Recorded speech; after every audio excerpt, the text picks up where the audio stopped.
In the previous lecture on sensing, that means sensing part 1, we have gone through the use of different types of sensors for different industrial applications. We have seen sensors such as temperature sensor, accelerometer sensor, gas sensor. There could be different other several different types of sensors, and in typical factories, smart factories, we are talking about the use of large number of different variants of different types of sensors. The beauty about these sensors is that particularly for industrial applications, not only they are supposed to sense whatever they have been made to sense, but also they will have to withstand the harsh environmental conditions. They will have to withstand. So, they have to be robust enough, right. They have to be robust enough to withstand the harsh environmental conditions, the industrial conditions in which they are going to be deployed. Keeping that aside, we have also seen that, as I told you in the previous lecture, that the designing and fabrication of a sensor is a multi-month, multi-year program, and it is a completely different ball game if you are trying to come up with a sensor for the first time. Those who have already come up with a design and it is a well tested, well proven principle, that is simpler. Basically, all you need to do is, once you have a proven concept, you take it and you go for mass production. But for the first time, if you are coming up with a unique type of sensor, the designing of it and fabrication of it is quite complex and is typically done by researchers who take interest in microelectronics, sensor fabrication and so on. That is completely different. But I thought that let me give you a brief idea about one of the sensors, the gas sensor. Along with a colleague, we have taken interest in IIT Kharagpur to build gas sensors and deploy them for monitoring the air quality. So, in this particular lecture, I am going to run you through this kind of sensor, the efforts that we are taking and taking together. Basically, as I told you that the expertise is completely different that is required to come up with a gas sensor. So, I am going to talk about the working principle of a gas sensor, and then I am going to take you to one of the labs of one of my colleagues who is basically fabricating a gas sensor at IIT Kharagpur. A gas sensor basically plays a vital role for monitoring the concentration of flammable, combustible, toxic gases in the environment. Gases such as methane, NOx gases, SOx gases, these are toxic and are very dangerous gases. So, they will have to be detected, monitored continuously.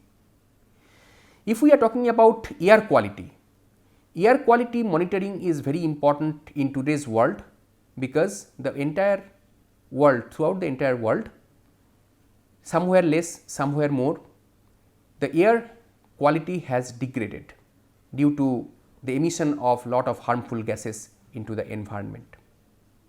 So, the quality of the concentration of the different gases, harmful gases like NOx gases, SOx gases, etc., methane, etc., these will have to be monitored continuously, so as not to risk the individuals, the humans living on the earth and other organisms living on the earth, so as not to harm these individuals from exposure to these harmful gases that are emitted in the environment by different automobiles. So, there are different methods for gas sensing.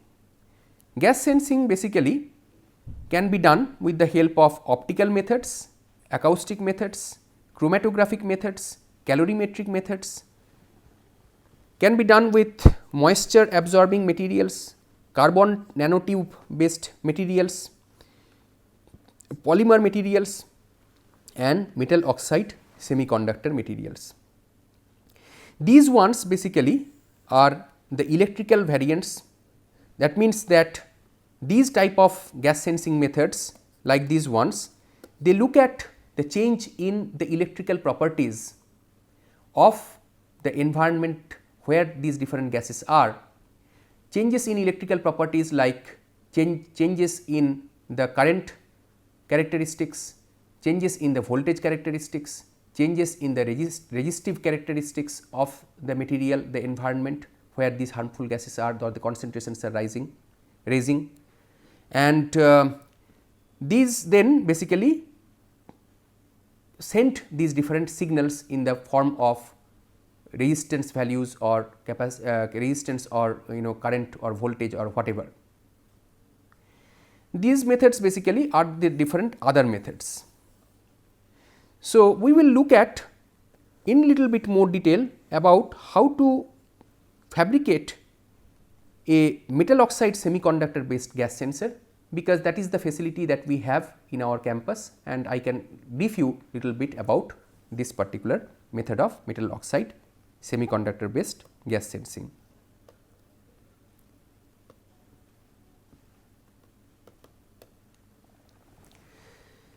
So, this is this MOS gas sensors working principle. These MOS gas sensors are chemiresistive gas sensors. Chemiresistive means like there is some chemical reaction that happens with the sensor material that is there, because of which the resistive property of that material will change, and what is required is to measure this resistive property with changes in something, maybe change with time or whatever. So, you get the change in the resistive property of that particular material when the concentration of the gas increases, right. So, that means that you need to have specific selected materials for targeting specific gases. It is not like one material will be able to sense large number of different types of gases, it is not like that. So, these are basically selective materials for selective gases, and these selective materials will have the the change in the resistive properties with the change in time or change in temperature or whatever. So, basically we need to understand this chemiresistive property, but before that we need to understand the concept of the baseline resistance. This is basically the resistance of the sensor material in air when it is not exposed to the target gas. So, this target gas could be, let us say, methane, right. So, when it is not exposed to methane, what is the baseline resistance? This is something that is required to be calculated, or to be you need to have this information. And then this chemiresistive gas sensors will depend on the thermal energy for its operation, which is basically supplied through some heater, right, because this chemical reaction will have to take place, for which the heater will heat up that particular material, and then that will help in changing the resistive property. So, a particular temperature at which the sensor gives the best response will have to be taken, that is the optimum temperature. So, the resistance value basically changes when the material is exposed to gas depending on the rise or fall in conductivity of the sensor material. So, the choice of the particular material is very important depending on the gas that is being targeted to be sensed. So, in N type sensors basically the resistance increases, and in P type sensors the resistance increases, in N type sensors the resistance decreases, and in P type sensors the resistance increases with respect to the baseline resistance when that particular material is exposed to a target gas. So, there are different characteristics of the gas sensor. Changes in the sensitivity, that means it is the change in the output signal with respect to the unit change in the input. Input means the target gas concentration. If you are changing the target gas concentration, unit concentration change, how much is the unit change in the output signal with respect to it. Selectivity is the ability to detect a particular gas in a mixture of different gases. Stability characteristic is basically the parameter which determines the robustness in the gas sensing property of a gas sensor in a long duration of time when it is exposed to hostile ambience. Response time is the other characteristic which basically captures the time taken by the sensor to stabilize its response when sensing the target gas to reach some percentage, some predefined threshold pre-configured value like 80%, 90% or whatever. So, how much is the time taken to come to that stable point, that is the response time. Reversibility is whether the sensor resistance can return back to its base resistance value if you stop the exposure of the target material to the target gas. And the response percent is the parameter which is calculated by computing the percentage change in the resistance when exposed to target gas with respect to the resistance when it is not exposed. So, resistance when it is not exposed versus this thing, that is the response percent. So, gas sensors find different applications. What I was telling you is air quality monitoring. Likewise, it could be used, these sensors could be used for leakage detection of toxic gases, even leakage detection of LPG pipes, manhole or sewage treatment plants. Gas sensors are commonly used. Automotive exhausts also use lot of gas sensors, different types. Alcohol breath test also use gas sensor. So, I am going to show you the demo of one of these sensors which is based on, it is a gas sensor which is able to detect the presence of volatile organic compounds. So, as soon as basically in these kind of sensors, as soon as the gas sensor senses these gases, their resistive capacities, their resistive properties change with respect to the baseline resistance. That means, when the resistance value when these gas sensors are not exposed to the target gas. So, as the resistance changes, basically alerts are generated if a certain threshold is crossed.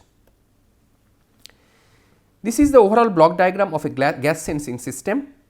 We have this sensor module which will have this sensing material for a particular target gas. So, gas basically is passed through this particular sensor module, and this material is chosen in such a way that it is going to change its resistive properties with respect to the concentration, increase in concentration of the chosen gas.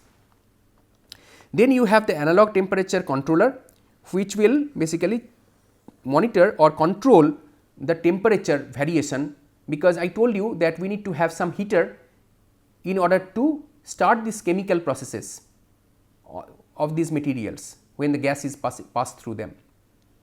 So, that the controlling of this temperature is done through this particular controller, the analog temperature controller.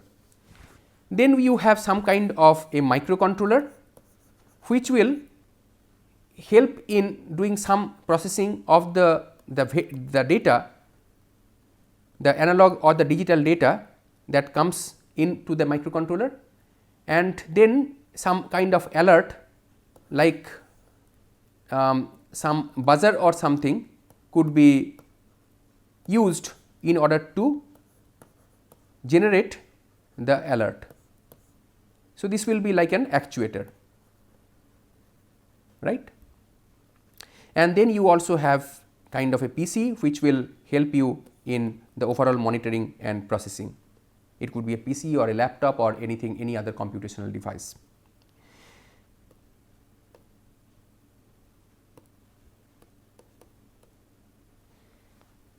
So, these are the references finally, and if you are interested about the design of any of these types of metal oxide gas sensor, this is the one that you could go through, and there are many other references as well. So, depending on your interest, you could go through any of these different references. Thank you.